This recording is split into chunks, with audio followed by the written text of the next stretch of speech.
Dividing A whole number by A decimal ಅಂದರೆ ದಶಮಾಂಶ ಸಂಖ್ಯೆಯಿಂದ ಪೂರ್ಣ ಸಂಖ್ಯೆಯನ್ನು ಭಾಗಿಸಬೇಕು. 0.05ಇಂದ 23 ಭಾಗಿಸಬೇಕು. ಮೊದಲಿಗೆ ಈ ಬಿಂದುವನ್ನು ಈ ಕಡೆ ಶಿಫ್ಟ್ ಮಾಡ್ಕೊಳ್ಳಿ.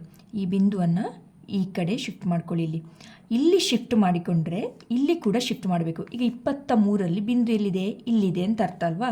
ಈಗ ಈ ಬಿಂದುವನ್ನು 2 ಸಂಖ್ಯೆ ಆದಮೇಲೆ ಶಿಫ್ಟ್ ಮಾಡಿಕೊಳ್ಬೇಕು. ಆಗೇನು ಮಾಡ್ತಾರೆ? ಇಲ್ಲೊಂದು 2 0 ಹಾಕಿ ಈ ಬಿಂದುವನ್ನು ಈ ಕಡೆ ಶಿಫ್ಟ್ ಮಾಡಬೇಕು ಅರ್ಥ. ಇಲ್ಲಿ ಶಿಫ್ಟ್ ಮಾಡಿದರೆ ಇಲ್ಲಿ ಕೂಡ ಶಿಫ್ಟ್ ಮಾಡಬೇಕು.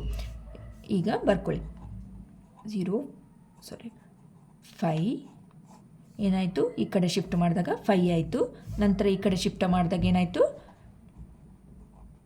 2300. ಹೀಗೆ ಆಯಿತು ಶಿಫ್ಟ್ ಮಾಡಿದಾಗ. ಈ ಬಿಂದು ಈ ಕಡೆ ಶಿಫ್ಟ್ ಮಾಡಿದಾಗ. ಈಗ 5ರಿಂದ ಭಾಗಿಸಿ. 5 ಎಷ್ಟಲಿ 23, 5 4 20 ಮೈನಸ್ 3ರಿಂದ 0 ಕಳೆದಾಗ 3, 2ರಿಂದ 2 ಕಳೆದಾಗ 0. ನಂತರ ಏನು? ಮೇಲಿಂದ ಒಂದು ಸಂಖ್ಯೆನ ತಗೊಳ್ಳಿ. 5 ಎಷ್ಟಲಿ 30, 5 6 30 ಮೈನಸ್ 0ರಿಂದ 0, 3ರಿಂದ 3 ಕಳೆದಾಗ 0. ನಂತರ ಏನು? ಮೇಲಿಂದೊಂದು ಸಂಖ್ಯೆನ ಕೆಳಗೆ ತಗೊಳ್ಳಿ.